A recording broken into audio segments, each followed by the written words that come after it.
O casamento da Rainha Elizabeth II com o Príncipe Philip é o mais longo de qualquer soberano britânico. São mais de 70 anos juntos, só que no meio ao romance, muitas coisas, digamos, amargas aconteceram. E eu vou te contar toda essa história agora, hein? Aqui é o Ivan Lima e, como sempre, você é mais do que bem-vindo por aqui. A própria monarca já declarou que durante todos esses anos ele tem sido sua força e o seu porto seguro. E o mais curioso é que um tem estado presente na vida do outro desde muito antes do casamento. Os dois se conheceram na infância e se esbarraram aqui e ali nos anos que se seguiram. Primeiro no casamento de um tio de Elizabeth, em 1934, quando ela tinha 8 anos e ele 13.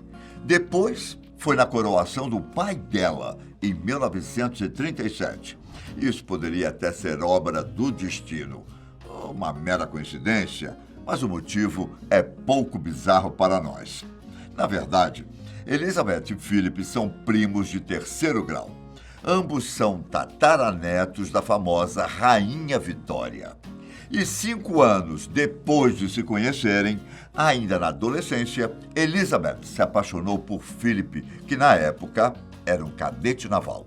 A família de Elizabeth visitou a Academia Naval Britânica e Philip, que estava treinando lá e era um dos poucos que não tinha contraído cachumba na época, foi o guia turístico dela pelo espaço.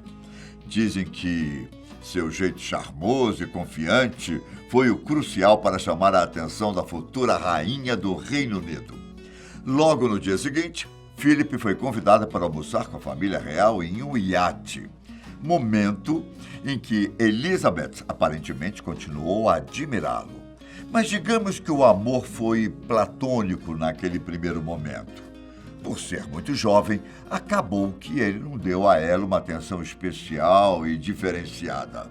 E mesmo quando os dois começaram a trocar correspondência, para Philip era apenas uma amizade. À medida que o tempo passava, a então princesa passou a deixar uma foto de Philip ao lado de sua cama, enquanto ele carregava uma foto dela durante a Segunda Guerra Mundial.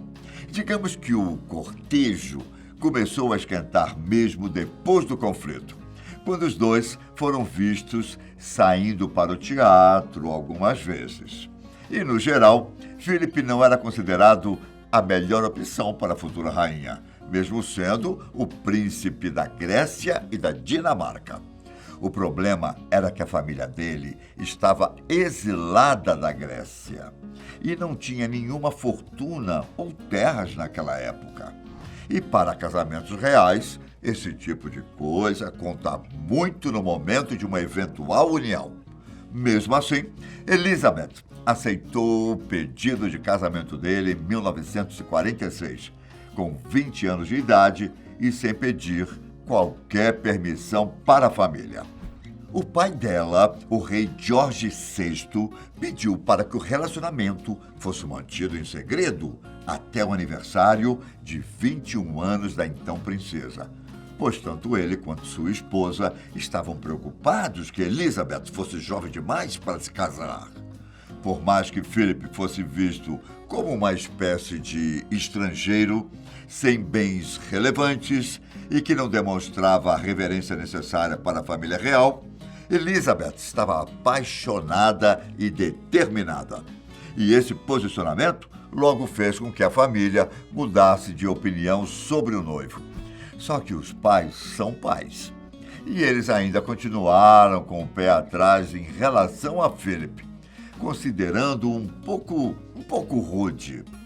Apesar de tudo isso, os dois nunca hesitaram em continuar o relacionamento, que culminou no casamento em novembro de 1947.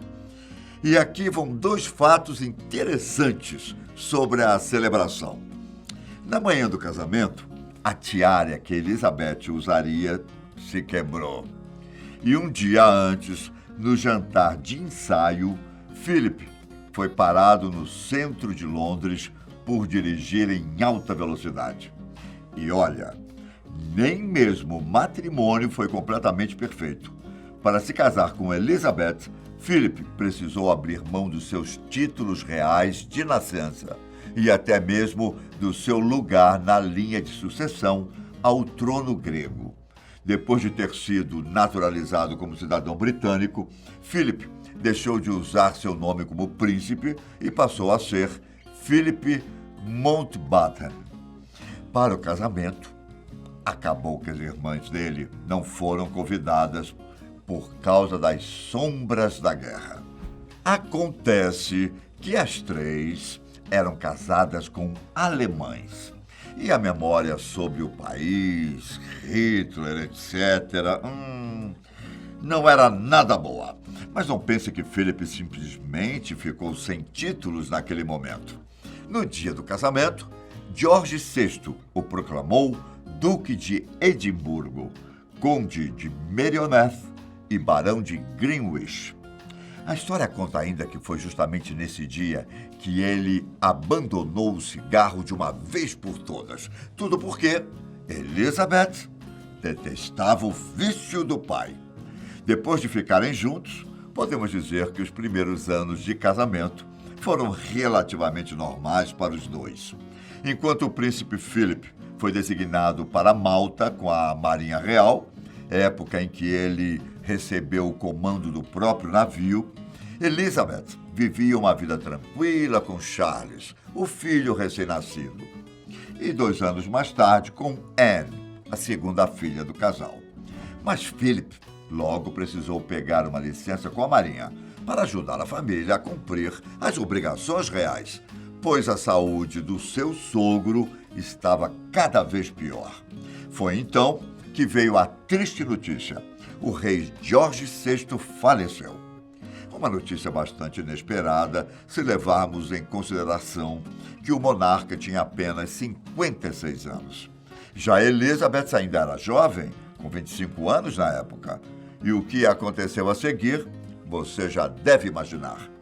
Ela foi coroada em 1953 e Philip foi o primeiro a jurar fidelidade à nova rainha do Reino Unido.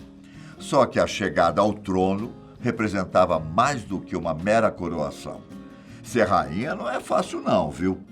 Elizabeth II precisaria assumir novas funções reais, algumas pelas quais ela estava se preparando durante anos. E Philip teria que se ajustar à posição de consorte da monarca, sem a carreira na Marinha.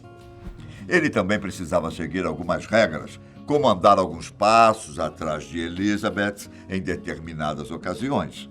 Mais tarde, ele declarou que não ficou totalmente contente com a situação, mas que as coisas simplesmente foram acontecendo como qualquer circunstância na vida, e que ele precisaria fazer concessões de um jeito ou de outro. Pessoal, parece que ser o marido da rainha também não era uma tarefa fácil, não.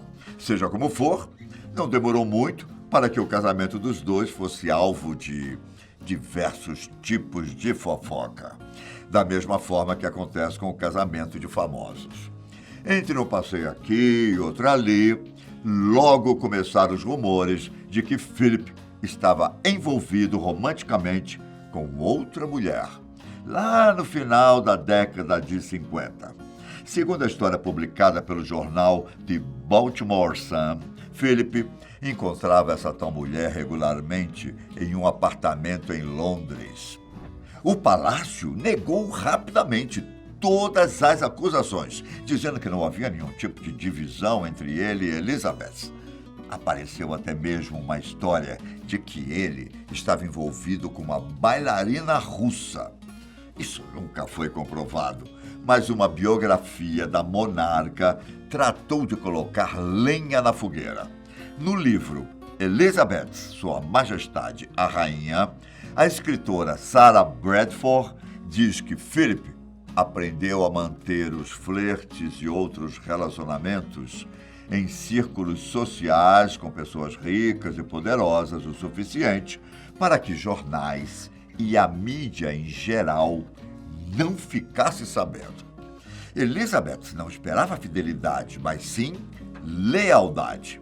Foi o que a autora escreveu. Ela vê, mas não quer saber. Babado fortíssimo esse, hein? Nossa. De qualquer forma, o casamento seguiu até os dias de hoje. Em 1957, a rainha transformou seu marido em príncipe do Reino Unido. Só que uma coisa o incomodava: o nome dos filhos. O nome da família real era Windsor, quando os dois se casaram. E há quem diga que Philip queria que seus filhos também tivessem o seu sobrenome. Depois de alguns anos de casamento, sem que nada fosse feito, uma declaração em 1960 finalmente garantiu que o sobrenome Mountbatten-Windsor pudesse ser usado em seus descendentes homens e nas descendentes mulheres que se casassem. Entre quase todos os tipos de bodas de casamento que você conseguir imaginar, cristal, prata, esmeralda, ouro, diamante e a mais recente, bodas de manjerona para os 73 anos de casamento, Elizabeth e Philip continuam fortes com sua grande família. De acordo com o antigo secretário da rainha, Lord Charteris, o príncipe Philip é o único homem no mundo que trata a monarca como um outro ser humano qualquer, sem pompa ou coisa do tipo. E parece que no final do dia, ela valoriza bastante isso. Agora me diz nos comentários, o que você acha de todos esses babados da família real britânica, hein? E até o próximo vídeo. Um grande abraço. Tchau!